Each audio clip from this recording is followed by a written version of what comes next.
What's up guys, Subziark here. If you don't know me, I'm a multi-set challenger player.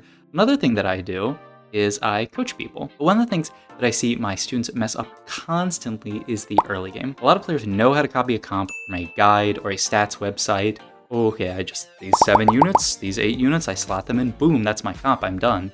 But a lot of players have a really tough time actually getting to that comp. And that actually often results in them losing a ton of HP that they shouldn't be losing if they're playing the correct board. Some players have the opposite problem.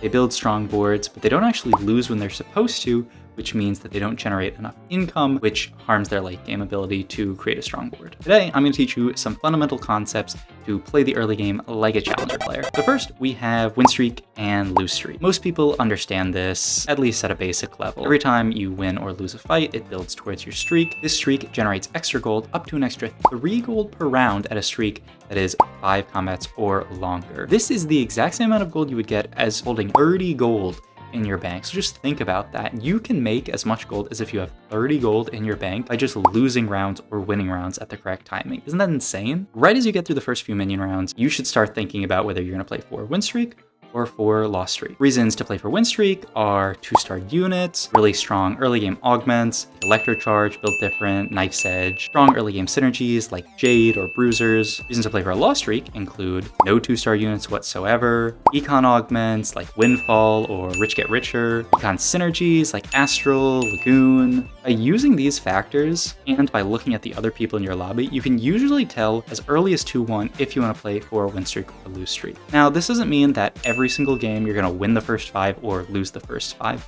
but having an idea of how strong your board is compared to the rest of the lobby and predicting whether you can win fights will drastically improve your early game. Let's look at some examples. Here's the first example.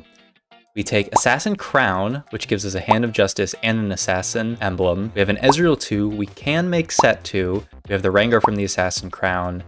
What do we do here? My game plan is to play for Winstreak.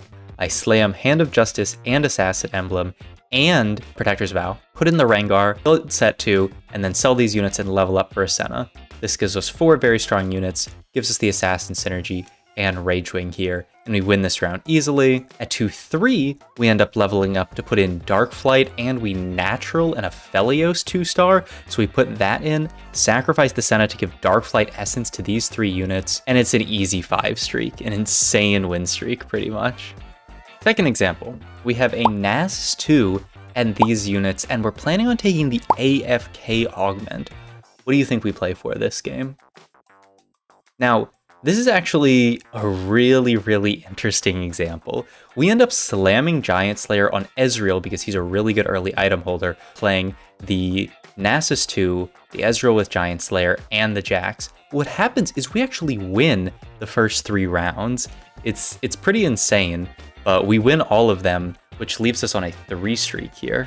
This makes me want to play for streak, so I go to level 6 at 2-5 to push for my win streak, add in a few more units, and end up streaking all the way until the end of stage 3 on a 9 win streak and an insane amount of gold. What's really important here is allowing your game plan to change based on how the rounds go. You would not normally play Winstreak from an AFK opener, but I won my first 3 rounds. My board was clearly strong enough to continue winning after I leveled to 6 really early on, and I had really good item slams on the Ezreal, so it was totally fine for me to play for a streak, and I did. Here's one more example. We took Prismatic Cybernetic Implants. It's 2-1.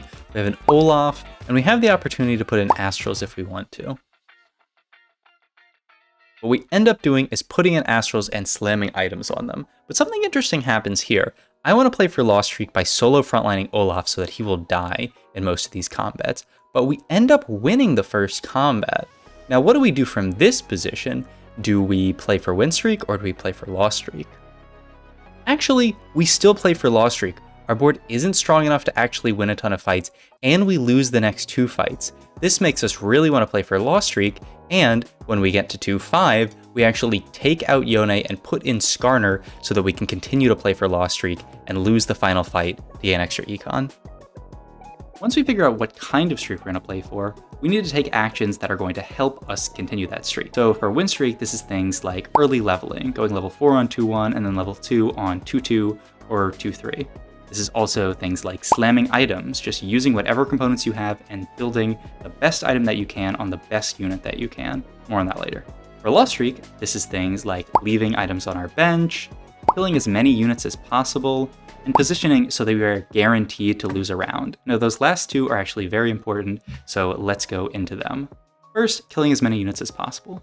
This can be done in two ways, units and positioning. Some units are just better at killing off units, usually because they're single target. Think about it. If you're trying to guarantee you kill at least one unit, would you rather have an Ezreal early game or a Karma?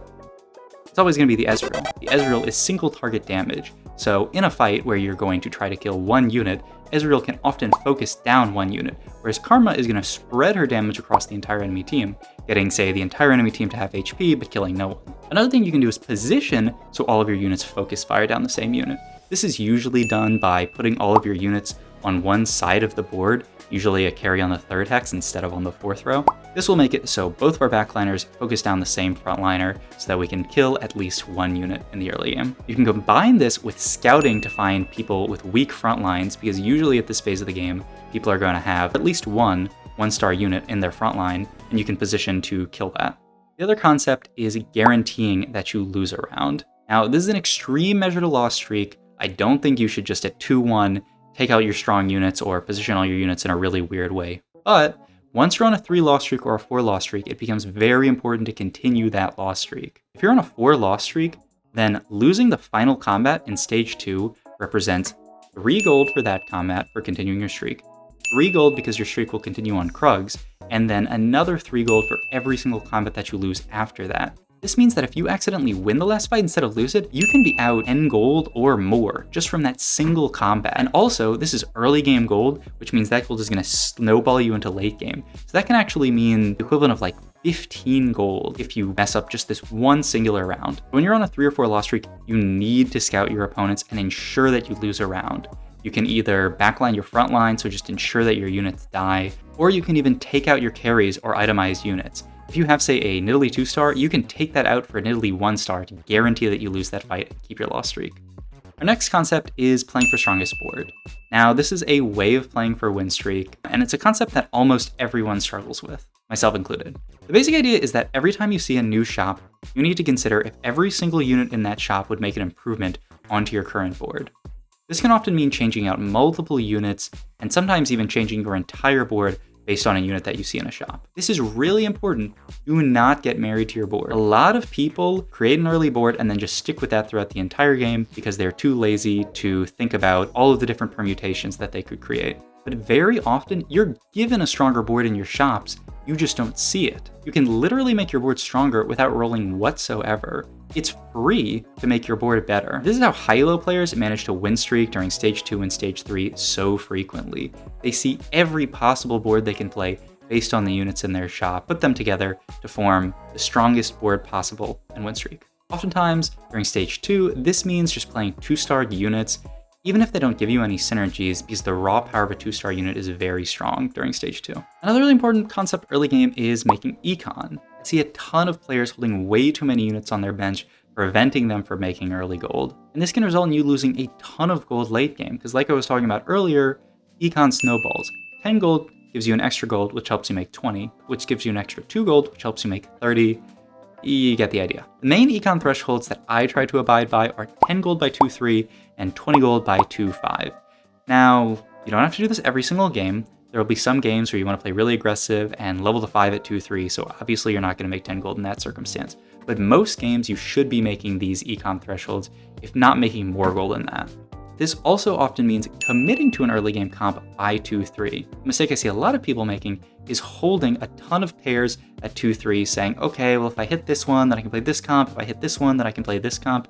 At this phase of the game, if you can make 10 gold, you should sell off your bench and just commit to one of the 2 comps based on the units that you've hit, the items that you have, etc. This is really important for 3 costs because those units are worth a ton of gold. Oftentimes during stage 2, it can be a trap to hold on to 3 cost units, and this is especially true of pairs of 3 cost units. Think about it. You could either hold a Recon pair because you're thinking of playing Xayah late game, or you could sell the Recon pair, make 6 gold, and use that gold to get to 10 gold or 20 gold and make Econ. The Recons might be useful, but the Econ will always be useful, no matter what comp you play. Another really important concept is item slamming, knowing what items to build and when to build them. Generally, if you're playing for a win streak, you are going to slam more items, build more items. And if you're playing for a loss streak, you can afford to be more greedy because you're trying to lose anyway, so no need to build items. I actually did a video on this concept a while ago, so if you're interested in hearing about this concept in more depth, just click right up here. But the general idea is that you want to slam items that are strong early, you want to slam them on a good item carrier, you want to slam items that you have a late game plan for, and generally you want to slam items that are in the meta. That's all I have time for in this specific video, but like I said, you can hear more about it in my specific video. And that's my crash course on the early game. I hope you guys enjoyed. If you did, please, please, please check out the link down below to my Twitch. I'd also greatly appreciate if you subscribe to the channel. It would help out a ton. I'm trying more of these more edited videos. So if you guys enjoy them, please let me know. But outside of that, I hope you enjoyed the video and I'll catch you guys next time. Bye.